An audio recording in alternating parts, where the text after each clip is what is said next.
Just wanted to do a media availability to kind of try and field any of the questions I can. There's still working on some kind of finishing touches on the bill, so I'm a little hesitant to kind of roll out exactly what everything looks like in it. Basically, just checking all of the angles on it to make sure that we've kind of covered everything. But it's a fairly simple bill. It's 2.5 pages, I think, total right now. And met with Speaker Voss yesterday afternoon to kind of discuss the details of it. So we have agreement between the Senate and the Assembly on what it should look like. And I was able to come up with the votes that we needed to move forward next week.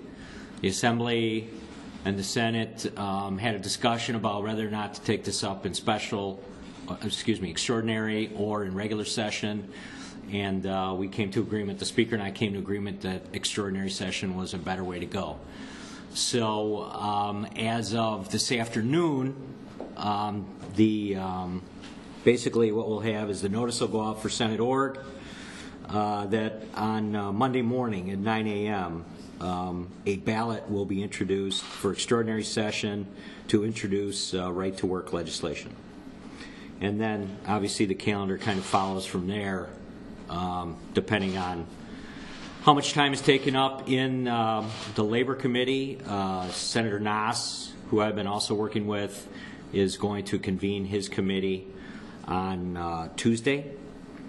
And the public hearing will go until it's completed. And then we expect after 18 hours upon Senate org convening to set the calendar that we'll hit the floor on Wednesday and debate the bill until its conclusion and message it over to the Assembly. And then their plan is to take action on it that following week. So everything right? Everything? I think I got everything right. So when will people be able to see the bill? That's a good question. We don't have it ready, but I think the notice is going to be this afternoon. We're literally checking on some legal aspects of certain parts of the bill. So I'm not sure exactly when it's available this afternoon, but yeah. But this afternoon okay. Is what you're saying. Yeah, that's potentially. Yeah, potentially. Can you explain what's in it? Well, is it pretty? Yeah, it's pretty straightforward. It's pretty straightforward. No, it's what I refer to as kind of a clean bill. It does not have any carve-outs for the trades unions, which was something that was discussed kind of and was batted back and forth, and whether or not that could even be done. I think you'd find people that still think that that is a legal option, but I kind of walked away from all of those discussions thinking that it probably would render the bill unconstitutional. So it's not part of the bill. It also will take effect upon the governor signing it into law. I guess the reason that's important is because in some states that have adopted right-to-work legislation, they've allowed a grace period. I believe Michigan had like a 90-day provision that was a window for unions and contractors to extend a contract that they might currently be under, or a manufacturer and their union to do the same thing, extend it. This bill has no effect and cannot have any effect on current contracts that have already been signed and that the management and union is operating under. So we'll see kind of that obviously kind of lengthens what may happen in the state once this is signed by the governor. So could be extended the contracts then, these existing contracts like we can do in Michigan and then perpetuate the labor management agreements? They can. Yeah, there's no provision that prohibits a 5-year extension, a 10-year extension between I guess I'll say management and the union itself. There's nothing that prohibits that. So the window in which that could happen is obviously, they could start working on it this afternoon if they wanted to, if they truly believe that the bill is going to go through both houses and be signed by the governor. And then, that window would close upon the governor's signature, I guess is the best way of putting it. So. How do you respond to concerns that you're ramming this through in the public and businesses have no time to really digest what you're planning to do? I mean, I would say that's why we started the discussion in early December. And even previous to that, I mean, I made the point before, I think, I know to members of the media in here that, this has been something that's been around really going all the way back to Act 10, when there was kind of a couple of different groups of legislators that wanted to include it as part of Act 10. So this discussion, I think, has been around for a long time, and maybe the idea that the legislature is now ready to go and take up this legislation might surprise some people. But I mean, the whole idea that the concept is new or somehow, just came up, I think, is probably not accurate. I'll say I spoke to the minority leader. I called Jen Schilling this morning and made a commitment to her. I said, listen, Jen, we are not going to go with the calendar that we were anticipating we were going to go with. Instead, we will be an extraordinary session, and the only item on that calendar will be right to work. I said we are going to make sure that the timeline that is laid out for the Senate to pass this bill certainly meets, and we check off every box to make sure that all the time frames are met and that there is no perception that we're somehow rushing this bill through once the notice goes out for Senate org this afternoon. So I think she appreciated that. I don't want to put words in her mouth. But so she is well aware of kind of where we're at and what I expect for next week and what she can anticipate. What are these precautions being put in place to anticipate any potential protests? I know that Capitol Police are aware of this, and I did speak with the Chief of Staff, Eric Shute, about it earlier in the week, and since then a couple different times, just so that they could react and that DOA could react and that the Capitol Police and law enforcement beyond that would at least have an understanding that we're taking up a bill that could result in probably larger crowds than what you may anticipate. So, but I mean, beyond that, pretty difficult to say kind of what this bill will bring, I think, as far as participation from the public. What did the extraordinary session allow you to do that you couldn't do in passing it? Yeah, the Senate and the Assembly obviously have different rules, so extraordinary affects us differently, which is one of the things that Speaker Voss and I went back and forth on. Probably the biggest thing for the state Senate is that you can object to third reading right now, which obviously some of you are well aware means you either come back at midnight or the next day. With extraordinary session, that is not an option for the minority. It probably has more impact on, and I don't know all the procedures of the Assembly, but it probably has more impact on the Assembly than it would the Senate. But it just seemed to make sense to kind of stay focused on this bill, make this kind of, what is what I would say a very simple calendar, so that there's no confusion about anything, any other bill or any other thing that we might take up. So it literally will be the only thing on this calendar for next week. When you talked to Eric Shute about this, what did he say? The governor said in the past this would be a distraction. Did he urge you not to do this plan? No, and I spoke to the governor just briefly as one topic amongst a number of topics on Wednesday of this week? Tuesday, I think it was. And no, I'm sorry, Wednesday. And we just brought it up again as kind of a long list of topics. I had further discussions with Eric Shute than I did with the governor himself. But again, the governor is supportive. I think he still probably believes that there's a potential that somehow this could turn into something that could be disruptive. But I think the members of our caucus, as I continue to talk to them about where they were on the bill, were convinced that to bring the bill out now was probably a better plan than to wait for Dewey Strobel to be sworn in, which won't happen now until late April. I think there were many people that were like, if we're ready to go, and certainly my experience as leader is when you have the votes, you go to the floor. You don't wait around. So that's kind of where we're at. You said not long ago when you were asked by the governor calling it a distraction or disruptive that you figured that he was concerned about the fact that protests might send the wrong message, that Wisconsin's not a place to grow business or locate, and that you shared those concerns. Do you still share those concerns? Are you still worried about that? Yeah, I mean, as we stand here today, I don't think anybody's got a real good guesstimate on, what could happen in the building during the public hearing. We're trying to prepare for that, but I mean, I just have my fingers crossed that this isn't going to turn into something that was similar to Act 10. I mean, everybody in this room probably has their own opinion on whether or not they think that's going to happen. But it's still a concern. I mean, it's a concern because obviously you've got law enforcement involved, and everybody wants to make sure everybody's safe. And so that's the concern, I guess. So we don't know yet. Because you said today that your members are being targeted by TV ads, or did you have any evidence of that, or was it a rumor you heard, or can you explain what this?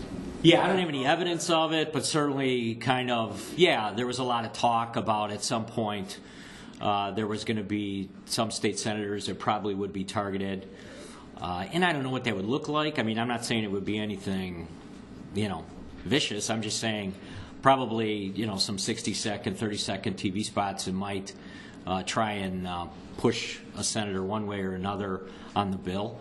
And, it's always an uncomfortable situation when you've got the elected official and they're being continually mentioned in some type of paid spot. So I think, it was in people's minds that, geez, why are we waiting around, and are we waiting for that to happen? Why don't we go? We've got the 17 votes, and but that just happened this week. It's not like I've had 17 votes and we're kind of sitting around with 17 votes. I mean, literally got firm commitments from the senators this week. So. Were you worried that members might change their minds if they were subject to that kind of a TV campaign or something like that? Oh, I lay awake at night losing sleep over that all the time. You never know if somebody kind of changes their mind or is given some information that maybe they didn't have before that forces them to change their mind. But you absolutely worry about that all the time. So why exactly is right to work coming about now? Like, what's the benefit to the state?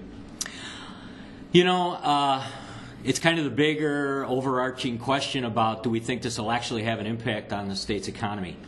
And are there certain corporations that aren't willing to expand or locate in Wisconsin because we're not a right-to-work state? The more information I gather, going way back to even before December, I think the case can be made. Now, you'll find a study that says just the opposite, or you'll find somebody that will argue the other point. Well, shouldn't you be sure? Or you'll find a poll that may say the opposite thing.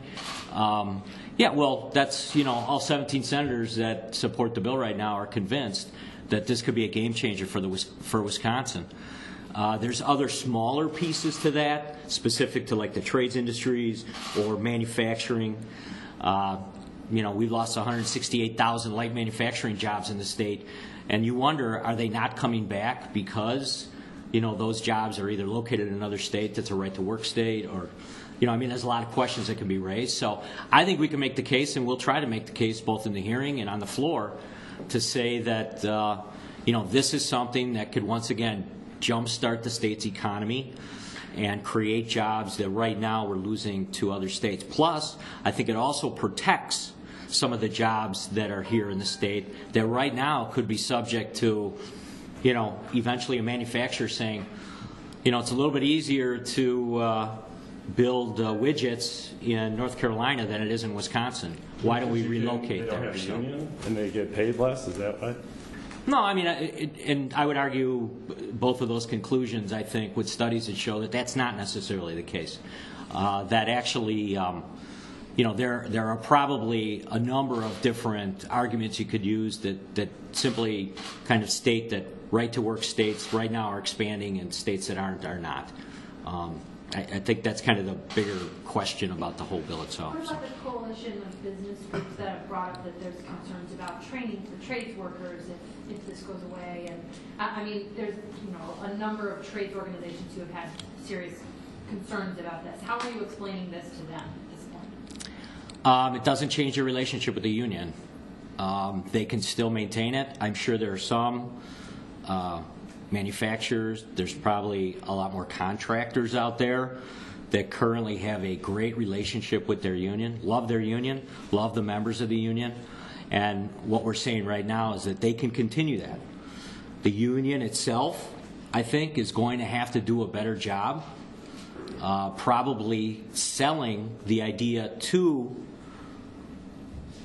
the management team, I guess is the best way to describe it, that they are the best trained workers to do the work that the contractors want done, and they are willing to go the extra length to make sure that that union is not only viable but certainly valuable to that contractor or manufacturer.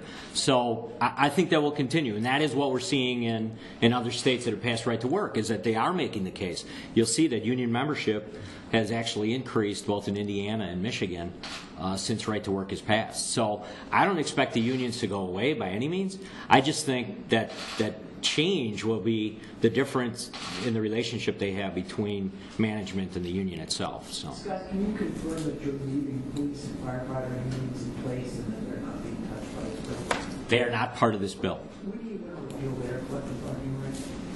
No timetable, no timetable, no plan to do that.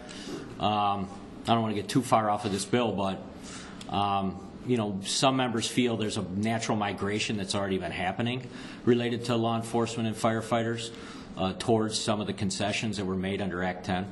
But I think that's one of the reasons that it hasn't necessarily gained the momentum that some people think that change may have. But I'll say this, I mean, it's always something that's out there, and certainly was part of the discussion, no matter who you talk to about this bill, whether or not it was going to be part of it.